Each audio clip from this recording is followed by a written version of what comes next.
Si vous ne pouvez pas être à l'aise avec vous-même lorsque vous êtes seul, vous chercherez une relation pour masquer ce malaise, et ce malaise réapparaîtra sous une autre forme au sein de la relation.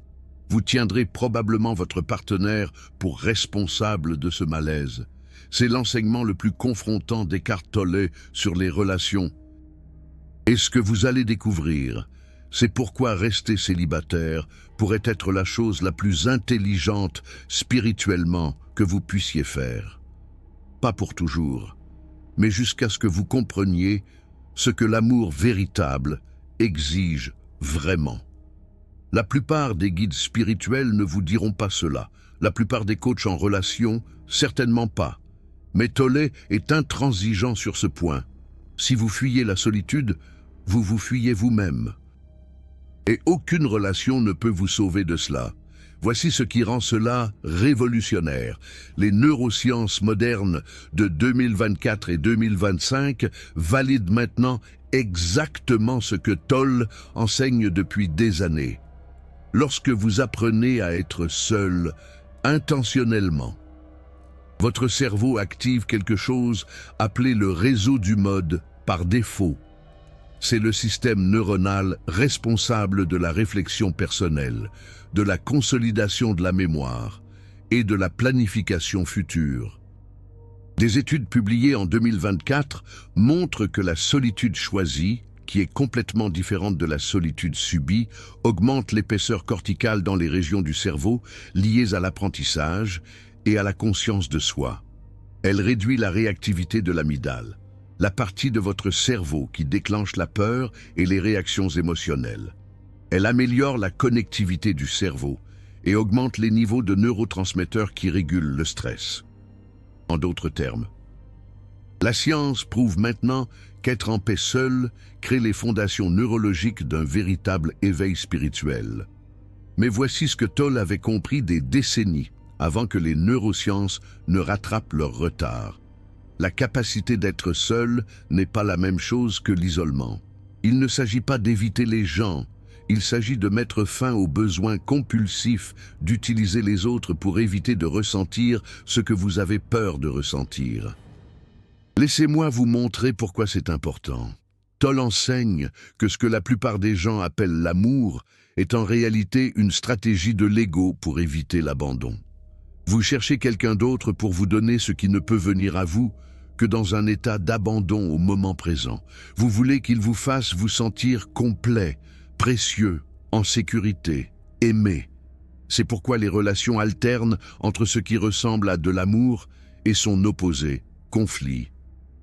Ressentiment, retrait émotionnel, si l'amour avait un opposé, ce n'était pas de l'amour en premier lieu.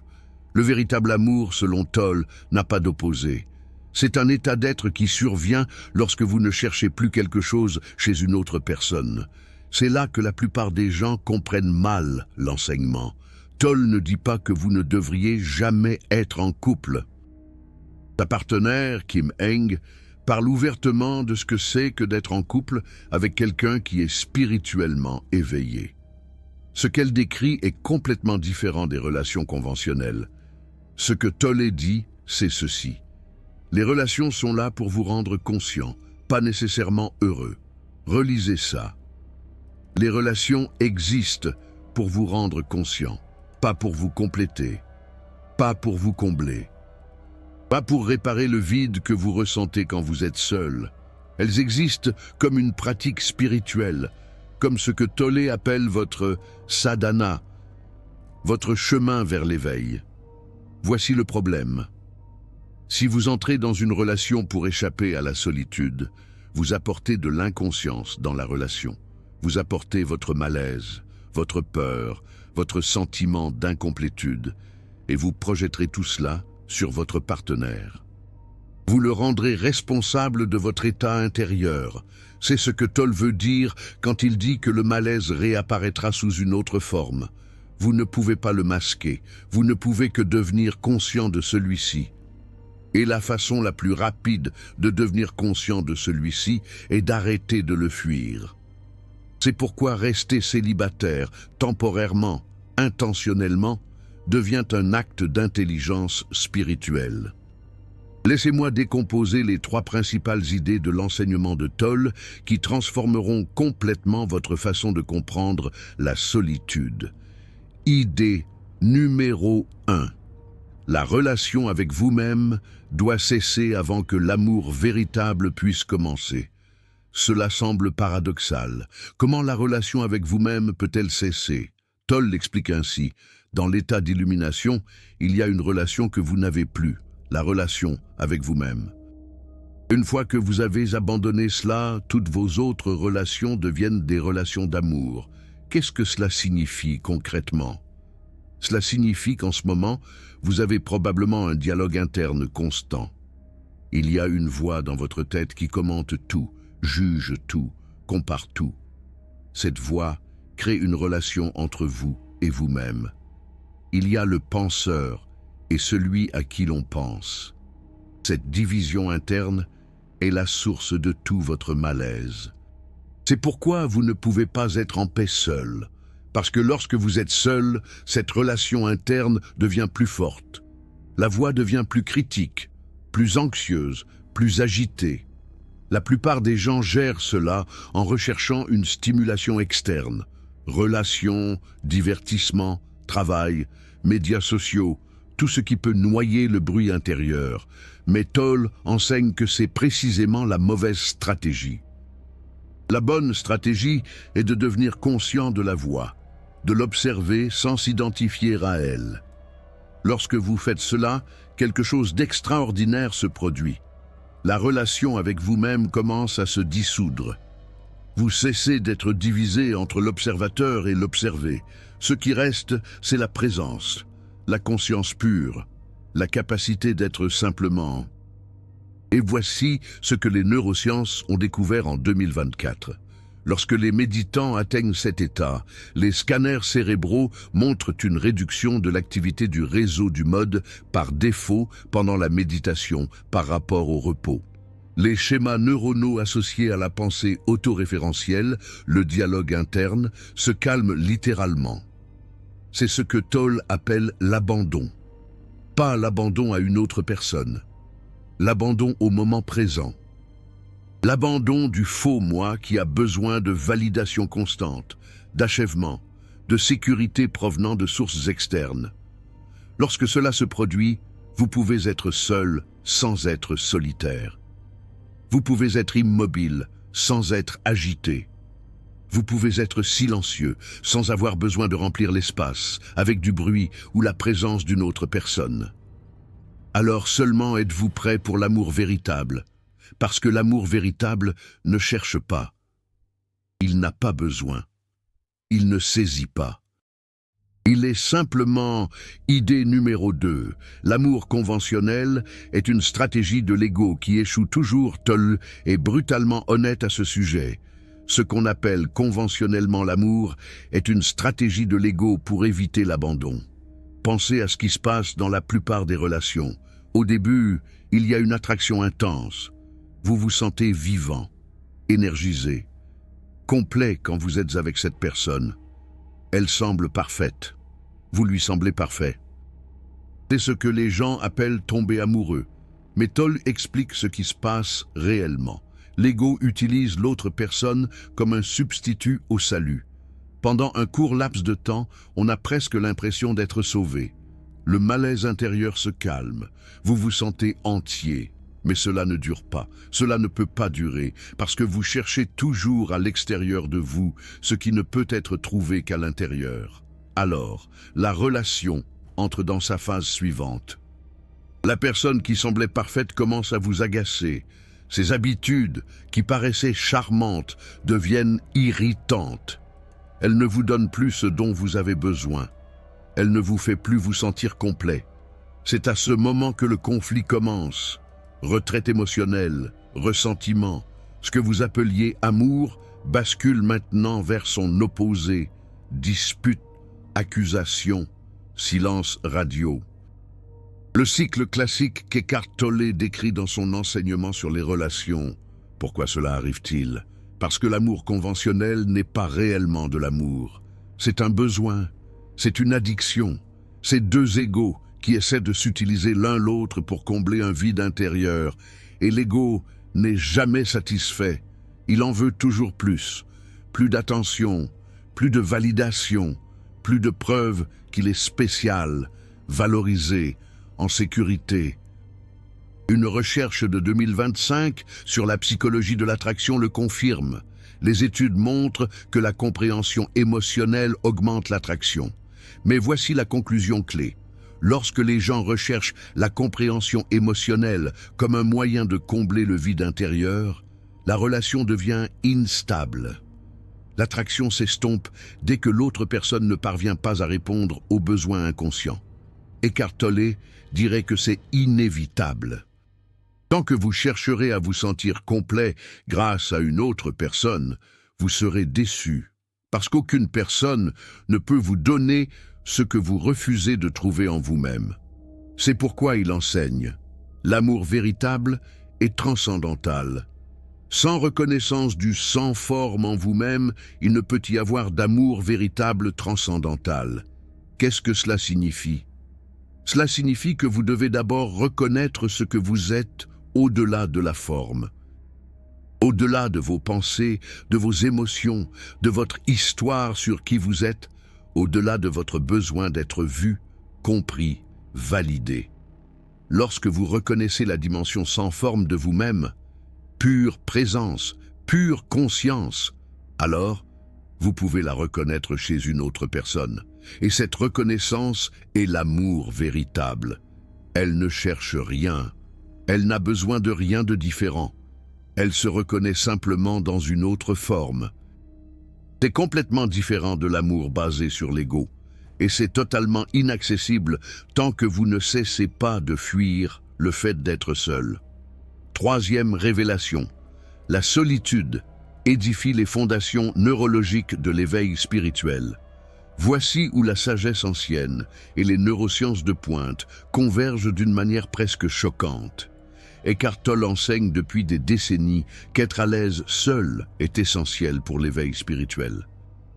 Maintenant, la science explique exactement pourquoi cela fonctionne au niveau biologique. Lorsque vous passez du temps dans la solitude choisie intentionnelle, pas à faire défiler les réseaux sociaux seul dans votre chambre, mais à être réellement présent avec vous-même, votre cerveau change. Une étude exhaustive de 2024 sur la solitude et le bien-être a examiné des données à grande échelle provenant de plus de 26 000 Américains. Voici ce qu'ils ont trouvé. Alors que la solitude chronique est nuisible, la solitude choisie pratiquée régulièrement produit des avantages mesurables en matière de régulation émotionnelle, de créativité et de conscience de soi. Mais la recherche va plus loin. Des études sur la méditation et la neuroplasticité de fin 2024 montrent que la méditation induit de véritables changements structurels dans le cerveau. La matière grise augmente dans les zones liées à l'apprentissage, à la mémoire et à la régulation émotionnelle. L'amygdale, qui déclenche les réponses de peur et de stress, devient moins réactive. Plus important encore, la connectivité cérébrale s'améliore. Les réseaux responsables de l'attention, de la réflexion sur soi et de la conscience du moment présent deviennent plus forts. C'est exactement ce qu'Eckhart Tolle décrit comme le passage de l'identification à la pensée à la présence. Et cela demande de la pratique, cela demande du temps seul. Pas pour penser plus à vous-même, mais pour observer le mécanisme de la pensée sans vous y laisser prendre. Il existe un réseau cérébral spécifique appelé le réseau du mode par défaut qui s'active lorsque vous n'êtes pas concentré sur des tâches externes. Ce réseau est impliqué dans la réflexion sur soi, le souvenir du passé et la planification de l'avenir. Voici ce qui est fascinant. Chez les personnes qui méditent régulièrement, le réseau du mode par défaut montre des schémas différents. Une étude de 2024 dans Frontier in Human Neuroscience a révélé que les méditants de longue date montrent une activité réduite du RMD pendant la méditation par rapport au repos. Qu'est-ce que cela signifie?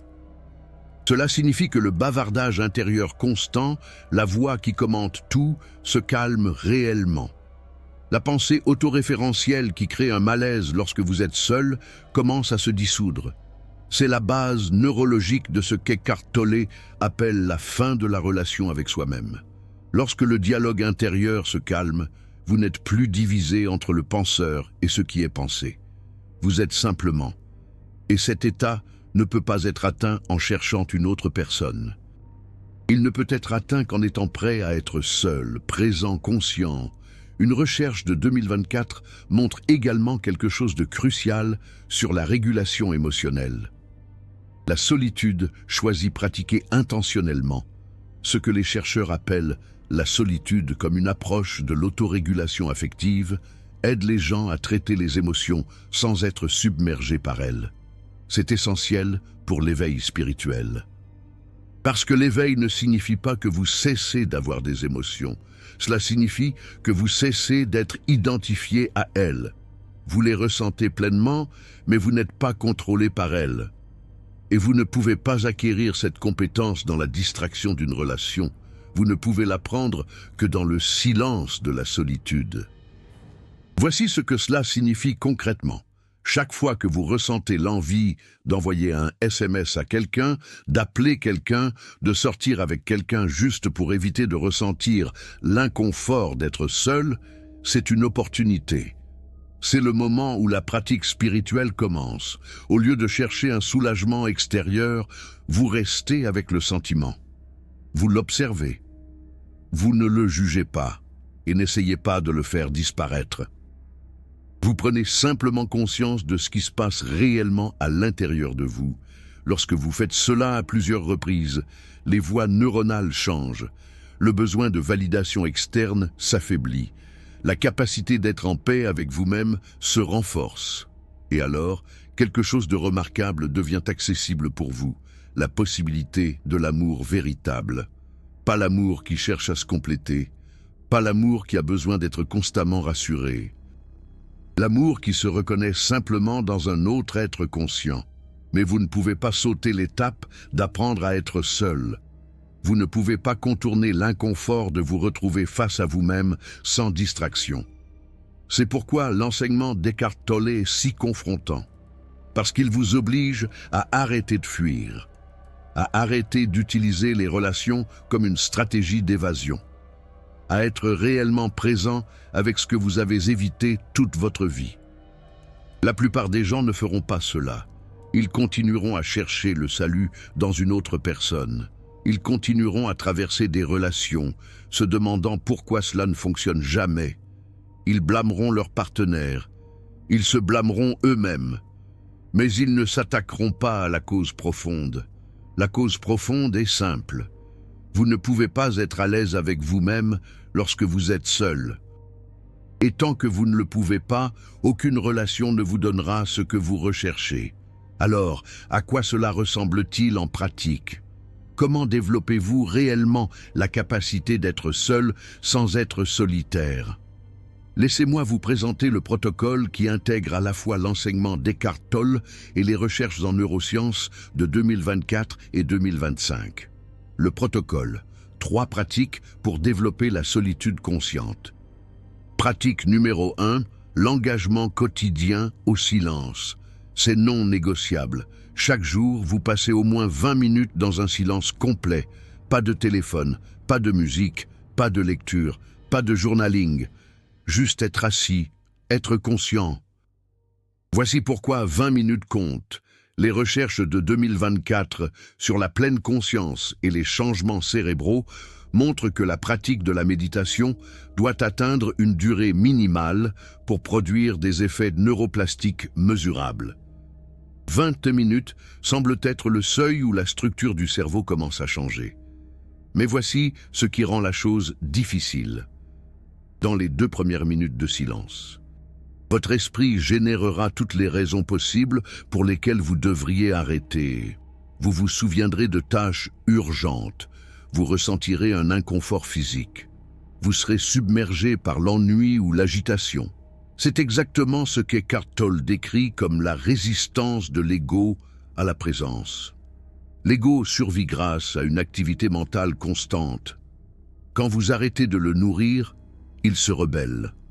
Votre travail n'est pas de faire disparaître l'agitation. Votre travail est de l'observer sans y réagir. Voici comment vous faites cela. Asseyez-vous confortablement, fermez les yeux ou gardez-les ouverts avec un regard doux. Amenez votre attention sur votre respiration, sans la contrôler, juste en l'observant. Des pensées surgiront, c'est normal, ce n'est pas un échec.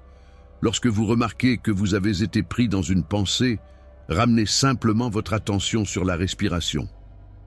Ce qui se passe ici au niveau neurologique est profond. Chaque fois que vous remarquez que vous vous êtes égaré et que vous revenez au présent, vous renforcez les voies neuronales associées à la régulation de l'attention. Vous recablez littéralement votre cerveau, en l'éloignant de la pensée compulsive et en le dirigeant vers la conscience. Une méta-analyse de 2024 sur les changements neurobiologiques induits par la pleine conscience a révélé que la méditation régulière réduit la réactivité de l'amygdale, augmente l'épaisseur du cortex préfrontal et améliore la connectivité entre les régions du cerveau responsables de la régulation émotionnelle. Dans le langage d'Eckhart Tolle, vous créez un espace entre le stimulus et votre réaction à celui-ci. Vous n'êtes plus contrôlé par chaque pensée et sentiment qui surgit. C'est ce qui rend la solitude consciente possible, parce que vous pouvez supporter l'inconfort sans avoir besoin de vous en échapper. Vous pouvez vous sentir seul sans immédiatement chercher votre téléphone pour envoyer un texto à quelqu'un. Faites ceci chaque jour, sans exception, pas parce que vous essayez d'accomplir quoi que ce soit, mais parce que c'est ainsi que la présence devient votre état naturel, plutôt qu'un événement rare. Pratique numéro 2, le défi de la solitude consciente. Un jour par semaine, passez au moins 4 heures complètement seul. Pas d'interaction numérique, pas de texto, pas de réseaux sociaux, pas de courriel, pas de consommation de contenu. C'est là où la plupart des gens échouent, parce que 4 heures de solitude réelle, pas seulement l'isolement physique tout en scrollant Instagram, révèlent tout ce que vous avez évité. Voici ce que vous découvrirez pendant ces 4 heures. Dans la première heure, vous vous sentirez agité. Vous aurez envie de vérifier votre téléphone constamment. Vous aurez l'impression de manquer quelque chose d'important. C'est un sevrage de la dépendance. Et oui, le besoin de stimulation sociale constante est une addiction. Dans la deuxième heure, les émotions commenceront à faire surface. Tristesse, anxiété, colère, chagrin. Tout ce que vous avez couvert avec l'agitation et la recherche de relations émergera. Ce n'est pas un problème, c'est la pratique. Eckhart Tolle enseigne que la plupart des gens vivent dans un état de bruit mental constant parce qu'ils sont terrifiés de ce qu'ils trouveront dans le silence. Ils fuient les émotions non traitées, les croyances non examinées, la douleur non reconnue. Mais voici la vérité. La seule façon de s'en sortir est de traverser. Lorsque des émotions surgissent pendant vos 4 heures seules, n'essayez pas de les réparer ou de les comprendre. Ne créez pas d'histoire sur la raison pour laquelle vous vous sentez ainsi. Sentez-les simplement dans votre corps. Où ressentez-vous la tristesse? Est-ce dans votre poitrine, votre gorge? À quoi cela ressemble-t-il réellement en tant que sensation physique? Lorsque vous portez votre attention sur la sensation sans l'histoire, quelque chose change. L'émotion vous traverse au lieu de rester bloquée, et progressivement, la peur de la ressentir diminue. Les recherches de 2024 montrent que la solitude pratiquée comme autorégulation affective, utiliser le temps seul pour traiter les émotions, améliore la résilience émotionnelle. Mais seulement si vous êtes réellement présent avec les émotions, et non en vous en distrayant, dans les 3e et 4e heures. Quelque chose de différent devient disponible. Si vous êtes resté présent au lieu de combattre l'inconfort, vous commencerez à remarquer l'espace, le calme, une qualité de vitalité qui ne dépend pas de la stimulation externe. C'est ce qu'Eckhart Tolle appelle la joie de l'être. Ce n'est pas l'excitation d'une nouvelle relation ou le plaisir de la validation sociale. C'est plus subtil, c'est plus profond. c'est la simple présence de la conscience se reconnaissant elle-même. Et une fois que vous avez goûté à cela, le besoin compulsif de relation commence à se dissoudre. Non pas parce que vous ne voulez pas de connexion, mais parce que vous ne l'utilisez plus pour vous échapper vous-même. Pratique numéro 3. La pratique de la reconnaissance de l'ego. C'est la pratique la plus avancée, et c'est celle qui détermine si le fait de rester célibataire mène à l'éveil spirituel ou devient simplement une autre forme d'évitement. Voici ce que vous faites. Chaque fois que vous ressentez l'envie de contacter quelqu'un, d'envoyer un texto, d'appeler ou de faire des plans, faites une pause de 30 secondes. Posez-vous une question. Est-ce que je contacte quelqu'un à partir de la présence ou à partir du besoin? Soyez impitoyablement honnête. Ne jugez pas la réponse. Observez simplement ce qui est vrai. Si vous contactez quelqu'un parce que vous vous sentez vide, anxieux ou incomplet sans interaction, c'est l'ego qui cherche le salut dans une autre personne. Eckhart Tolle dirait que c'est le moment de rester avec le sentiment au lieu d'agir en conséquence. Si vous contactez quelqu'un à partir d'un lieu de plénitude, parce que vous voulez sincèrement partager la présence avec quelqu'un, et non parce que vous avez besoin qu'il comble un vide, c'est une énergie complètement différente. Voici comment faire la différence. Le besoin ressemble à une contraction. Il est urgent. Il y a une anxiété sous-jacente que si vous ne contactez pas quelqu'un maintenant, quelque chose de mauvais va arriver. Vous serez seul pour toujours, vous manquerez votre chance, vous serez oublié. La présence ressemble à une expansion. C'est détendu. Il n'y a pas d'urgence. Vous pourriez contacter quelqu'un ou ne pas le faire, et vous seriez également en paix dans les deux cas. Cette distinction est essentielle. Parce que les relations construites à partir de la présence sont complètement différentes des relations construites à partir du besoin. Une relation construite à partir du besoin devient ce qu'Eckhart Tolle appelle une relation addictive. Les deux personnes s'utilisent mutuellement pour éviter de se faire face.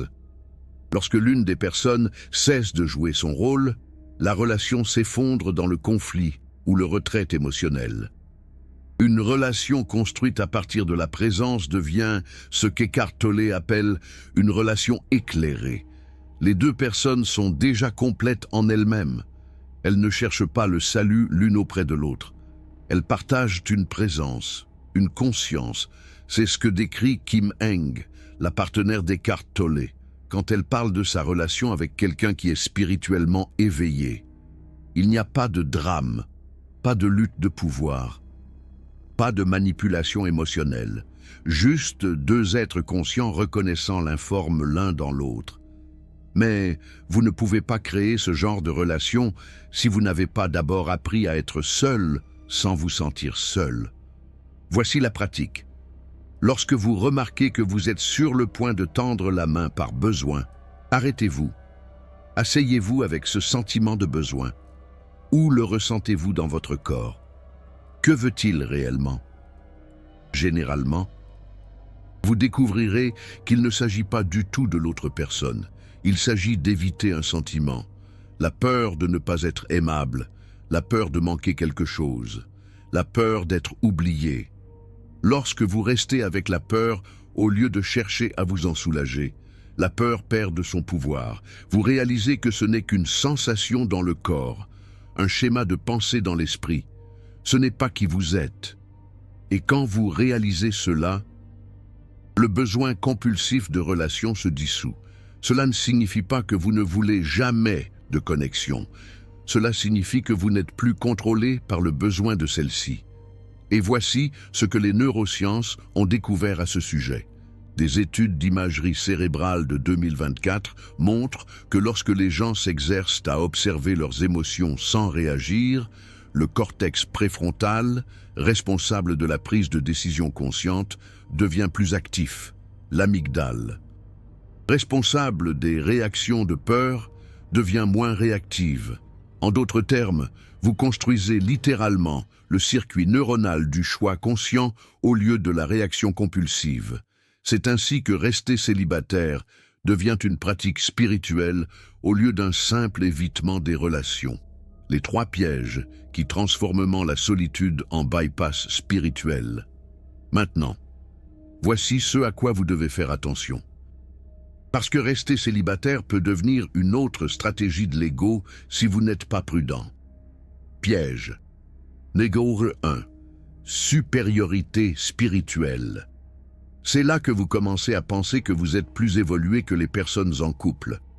Vous les regardez de haut parce qu'elles sont inconscientes, nécessiteuses, piégées dans des schémas de l'ego. Si vous vous surprenez à faire cela, vous êtes complètement passé à côté de l'essentiel. Eckhart Tolle est clair. L'ego adore s'identifier à des concepts spirituels. Il créera volontiers une nouvelle identité en tant que personne spirituellement éveillée qui n'a pas besoin de relations. Et il utilisera cette identité pour se sentir supérieur aux autres. Ce n'est qu'une autre forme d'inconscience. Vous avez remplacé une histoire d'ego par une autre. La pratique ne consiste pas à devenir supérieur. Il s'agit de devenir présent. Et au moment où vous jugez les autres, vous n'êtes pas présent. Vous êtes perdu dans des commentaires mentaux. Piège numéro 2. Isolement déguisé en solitude. Il existe une différence cruciale entre la solitude consciente et l'isolement inconscient. La solitude consciente est choisie. Vous êtes seul parce que vous pratiquez la présence, pas parce que vous avez peur des gens. L'isolement inconscient est l'évitement. Vous êtes seul parce que la connexion humaine vous semble menaçante, accablante ou douloureuse. Des recherches de 2024 sur la solitude et le bien-être mettent clairement en évidence cette distinction. La solitude volontaire pratiquée régulièrement améliore la santé mentale. La solitude chronique la détruit. Comment savoir laquelle vous pratiquez? Demandez-vous, pourrais-je être en couple en ce moment si je le voulais? Ou suis-je seul parce que j'ai trop peur, trop blessé, trop sur la défensive pour laisser entrer quelqu'un? S'il s'agit d'un isolement basé sur la peur, rester célibataire ne mènera pas à l'éveil spirituel. Cela mènera à la dépression, à l'amertume et à une déconnexion croissante de la vie. Eckhart Tolle enseigne que la véritable pratique spirituelle vous ouvre à la vie. Ne vous en isole pas. Si votre solitude vous rend plus fermé, plus sur la défensive, plus critique, vous vous y prenez mal. Piège numéro 3. Attendre la perfection. C'est là que vous vous dites que vous serez prêt pour une relation une fois que vous serez pleinement éclairé, une fois que vous aurez complètement transcendé l'ego, une fois que vous serez en paix, 24 heures sur 24, 7 jours sur 7. C'est un autre piège de l'ego. Parce que l'ego adore remettre à plus tard. Il trouvera toujours une raison pour laquelle ce n'est pas le bon moment. L'enseignement d'Eckhart Tolle n'est pas que vous ne devriez jamais être en couple tant que vous n'êtes pas pleinement éclairé. Son enseignement est que vous ne devriez pas utiliser les relations pour éviter de vous confronter à vous-même. Il y a une différence. Vous n'avez pas besoin d'être parfait avant de pouvoir partager votre vie avec quelqu'un. Vous avez juste besoin d'être suffisamment conscient pour ne pas le rendre responsable de votre état intérieur. Vous devez être capable d'être seul sans vous sentir seul. C'est le seuil.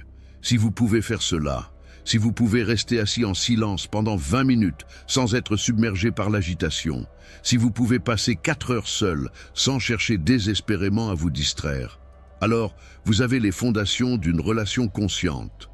Vous n'avez pas besoin d'attendre un état de perfection imaginaire futur. Voici comment Eckhart Tolle l'exprime. La relation devient votre sadhana, votre pratique spirituelle. Elle vous montrera chaque schéma inconscient que vous portez encore. Elle déclenchera chaque mécanisme de défense. Elle révélera chaque endroit où vous êtes encore identifié à l'ego. Et c'est exactement pourquoi les relations conscientes sont si précieuses.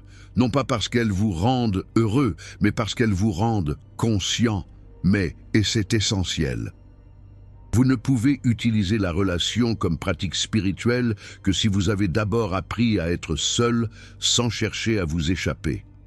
Sinon, la relation devient juste une autre distraction, une autre façon d'éviter ce à quoi vous devez faire face. La question finale: fuyez-vous la solitude ou courez-vous vers la présence? Permettez-moi de terminer par la distinction la plus importante. Rester célibataire n'est pas le but. L'éveil spirituel est le but. Pour certaines personnes, rester célibataire pendant un certain temps est nécessaire pour développer la capacité de présence. Pour d'autres, la relation elle-même devient le chemin de l'éveil. La question n'est pas de savoir si vous devez être célibataire ou en couple. La question est: pouvez-vous être à l'aise avec vous-même lorsque vous êtes seul? Si la réponse est non, alors chaque relation dans laquelle vous entrerez sera une tentative inconsciente de masquer ce malaise. Et Eckhart Tolle est sans ambiguïté. Ce malaise réapparaîtra. Vous blâmerez votre partenaire. La relation oscillera entre ce qui ressemble à l'amour et son contraire. Si la réponse est oui, si vous pouvez rester assis en silence sans être submergé par l'agitation, si vous pouvez passer du temps seul sans chercher désespérément à vous distraire, alors vous avez quelque chose à offrir dans une relation. Vous avez la présence, vous avez la conscience, vous avez la capacité de reconnaître l'informe chez une autre personne. Et cette reconnaissance est l'amour véritable, pas l'amour de l'ego, qui cherche à se compléter auprès d'une autre personne, pas l'amour conventionnel, qui oscille entre intensité et conflit, l'amour véritable, qui n'a pas d'opposé parce qu'il ne dépend pas du fait que l'autre personne se comporte d'une certaine manière. Voilà ce qui devient accessible quand on cesse de fuir, qui on est réellement. Voilà ce qui vous attend dans le silence que vous avez tant évité. Alors, voici la pratique. Pour aujourd'hui, pour maintenant, arrêtez de lire. Déposez votre téléphone. Asseyez-vous en silence pendant 5 minutes. 5 minutes seulement. Réglez un minuteur si nécessaire et remarquez ce qui se passe. Remarquez la résistance. Remarquez l'envie irrésistible de reprendre votre téléphone, de faire quelque chose, d'éviter simplement d'être présent avec vous-même. Ne la jugez pas, observez-la simplement. Cette résistance, c'est la porte. De l'autre côté se trouve tout ce que vous avez cherché, dans les relations, dans la réussite, dans la distraction constante. De l'autre côté se trouve la paix qui ne dépend pas des circonstances. De l'autre côté se trouve votre vraie nature, mais vous devez franchir la porte. Personne ne peut le faire à votre place. Eckhart Tolle dirait: la porte est ici et maintenant. La porte est toujours ici et maintenant. La question est: allez-vous la franchir? Ou allez-vous passer le reste de votre vie à chercher le salut dans une autre personne, pour finalement découvrir que ce que vous cherchiez était toujours en vous? Le choix vous appartient. Et cela commence par la simple volonté d'être seul, pas pour toujours, pas comme une punition, pas comme une supériorité spirituelle, juste assez longtemps pour découvrir que vous n'avez jamais été réellement seul, parce que la conscience, la présence, l'être, c'est eux que vous êtes, et cela n'a jamais été séparé de vous. Vous ne pouviez simplement pas le voir pendant que vous fuyiez. Alors, arrêtez de fuir, asseyez-vous en silence et découvrez ce qui a toujours été là.